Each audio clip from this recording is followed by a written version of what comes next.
If you're not watching this GL series and you have Netflix, you should. It's very good. It's the bomb. I mean, do kids still say that? It's one of the most complex stories that I've ever read, and it's very involved. There's so much happening. It's very well written, and even the translation is good. Sometimes it's too good. It's almost like Pride and Prejudice translation. Uh, it's it's quite obvious that someone may have overdone the translation. I mean, it even uses the words repast for having a meal. I mean, where do you see that? Only in Pride and Prejudice. But it's good. It's really good. The Netflix drama series is now on episode 4, and we are it is now at the cusp before it gets really intense.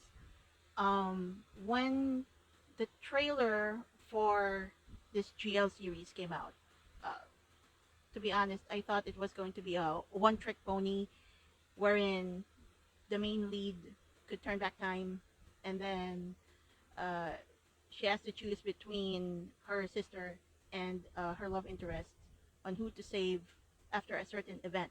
But no, I read the book upon the recommendation of one of the people who commented on another video. So I just bought it this weekend, and I could not sleep. I read through it, albeit I didn't read it as carefully as I should. Like I just blew through it so that I could like cram as much of the story into my head. So I haven't really looked into every detail, but this is the kind of novel. No, it's not merely a book. This is the kind of novel wherein you really have to reread it again. And it is one of the best science fiction stories, casual science fiction stories that I've read. Um, versus hardcore science fiction like Foundation trilogy, Ender's Game, Dune. Those are really sci-fi. But for a one-shot uh, sci-fi story, oh well, I wouldn't say that this is a one-shot because there's actually a sequel. There's another drama that's coming out. It's made by a different studio. So this is Reverse for You, and the sequel is Reverse with Me or Reverse for Me. And that's the story of Jatawa and Forrest's daughter, if you didn't know. So Jatawa will become a lawyer and or a prosecutor, and For will become a very successful businesswoman, and then their daughter is a is a doctor who will fall in love with a med student who will eventually become a doctor too. Anyway, I digress. But for a standalone story and for a young adult GL novel, the science fiction is surprisingly good and very intense, and it brings so much more into the GL genre than the other usual stories where they're just straightforward romances. Usually, there's a power dynamic, boss versus subordinate, or age gap. But this is not that.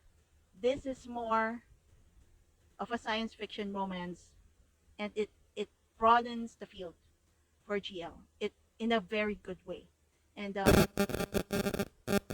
the way it was handled was very surprising, but it did not take away from their relationship.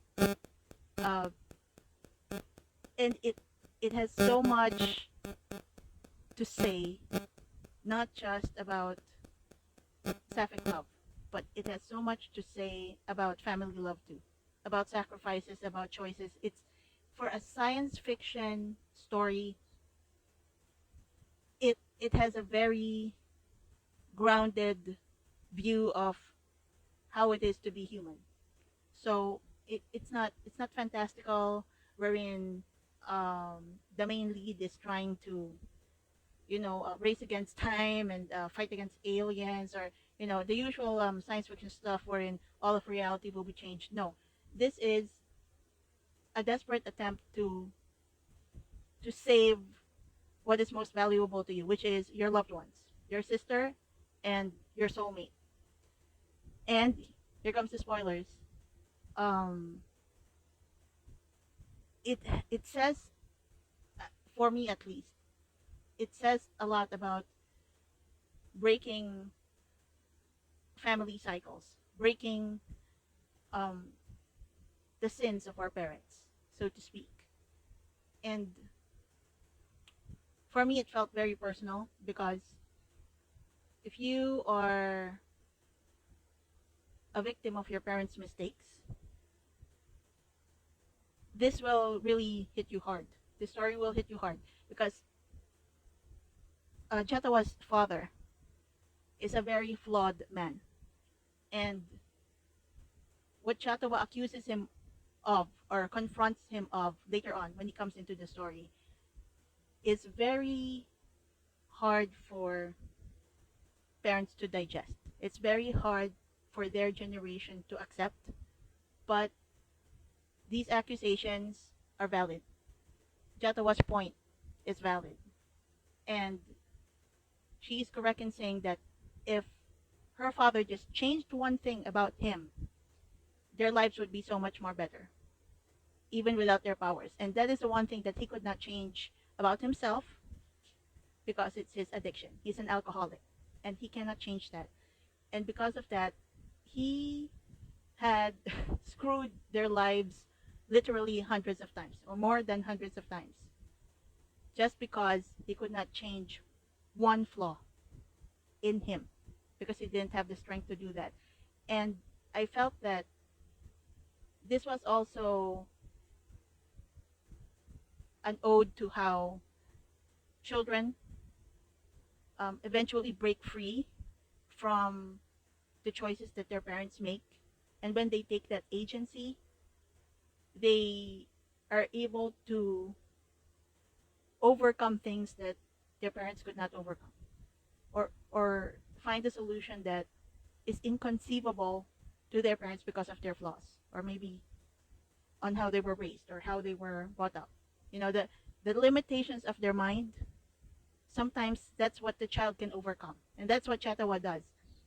And I'm excited for this because in the beginning, May, the actress that's playing Chatawa, has a very simple role, has the usual, main lead, love interest role, girl next door.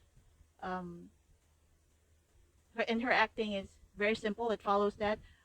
But I'm excited to see how she is going to handle the more intense scenes because it gets way more intense. Like more than 100%. It's dialed up in the latter part of the story. When especially when she starts, doing her job as a prosecutor. When the time jump happens after, and spoilers, after her sister dies and she discovers that her father is still alive and has been meddling in their lives. I'm excited to see how she will act in those because those scenes will be pretty intense. Like she will go through how many murders were in this story. There's a lot of murders. Actually, the whole story is just preventing death, preventing all of the main leads' death. Either Viv will die, Jatawa will die, or Four will die, and it's just a race to prevent all of that. So if you're not watching this, watch it before you're going to miss out if you don't watch this. It's so good. The story is so good. And we're still in episode 4, but it's gonna get better. It's gonna get more intense after this.